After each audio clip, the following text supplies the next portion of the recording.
কর্মীকে হত্যা করা হয়েছিল। 107 বার তার চার্জশিট পরিবর্তন করা হয়েছে এবং সময় নেওয়া হয়েছে। 107 বারও তার ওই চূড়ান্ত প্রতিবেদন পুলিশ দিতে পারে নাই, কারণ এই হত্যাকাণ্ড ছিল রাষ্ট্রীয়ভাবে মদতপুষ্ট হত্যাকাণ্ড।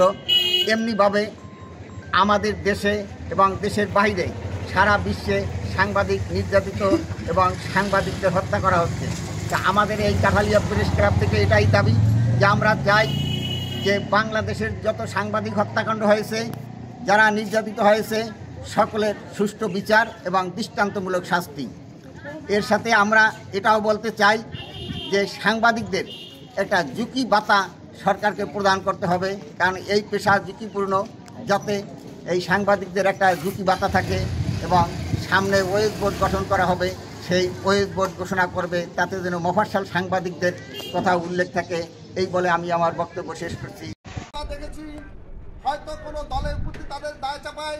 আসলে আমি একটা কথাই বলতে চাই, সন্ত্রাসী তারা সন্ত্রাসী, তারা কোনো দলের নয়, তারা কোনো কিছুর নয়। তাদের ঠিকানা তারা শুধু দলকে ব্যবহার করে যে আমি এই দল আসলে ওই দলে, ওই দলে আসলে আসলে তাদের ঠিকানা হচ্ছে একমাত্র জেলখানা এবং ফাঁসির মঞ্চ। তাই সন্ত্রাসী যেই করেছে তাকে ধরে দৃষ্টান্তমূলক এমন শাস্তি দিতে হবে যাতে বাংলাদেশের সকল সন্ত্রাসীরা হুঁশিয়ার হয়ে যায় যে না, সন্ত্রাসের পরিণতি হচ্ছে ফাঁসির মঞ্চ। তাই উপদেষ্টাদের কাছে আমরা বলতে চাই যে এই যারা সন্ত্রাসীভাবে নৃশংসভাবে হত্যা করেছে তাদেরকে এমনভাবে শাস্তি দেন, এরা কোনো দলের না, এরা কোনো কিছুর না, এরা হচ্ছে সন্ত্রাস। তাই সন্ত্রাসের ঠিকানা ফাঁসি এবং ফাঁসি চাই আমরা।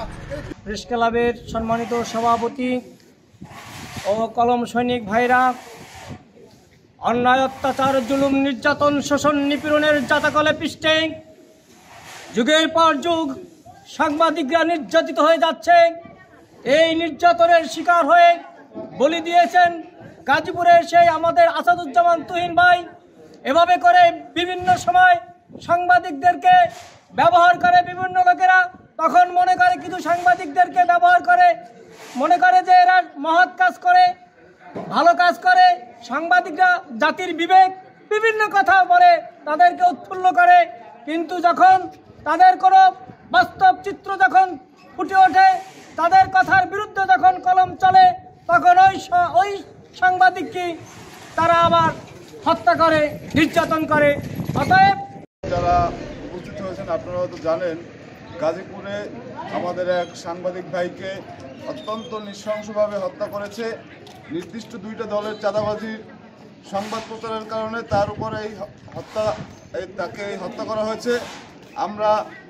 আমি এই কথাই বলতে চাই, সাগর রুনি সহ বাংলাদেশের যে সকল সাংবাদিকদের সত্য প্রকাশের জন্য হত্যা করা হয়েছে, তাদের প্রতিটা সাংবাদিকের হত্যার বিচার যেন সুষ্ঠুভাবে হয়। আপনারা জানেন যে সাংবাদিক সাগর রুনির মামলার শুনানি 100 বার অতিক্রম করেছে। আপনারা অতি সত্বর এই সাগর রুনি সহ, এই যে আমাদের তুহিন সহ সকল সাংবাদিকদের যে সাগর রুনি সেই তার বিচার তিমিরেই ঝিমিয়ে আছে এবং আসাদুজ্জামান তুহিনের মতো হাজার হাজার সাংবাদিক প্রতিনিয়ত নির্যাতিত হচ্ছে, নিহত হচ্ছে, মারা যাচ্ছে।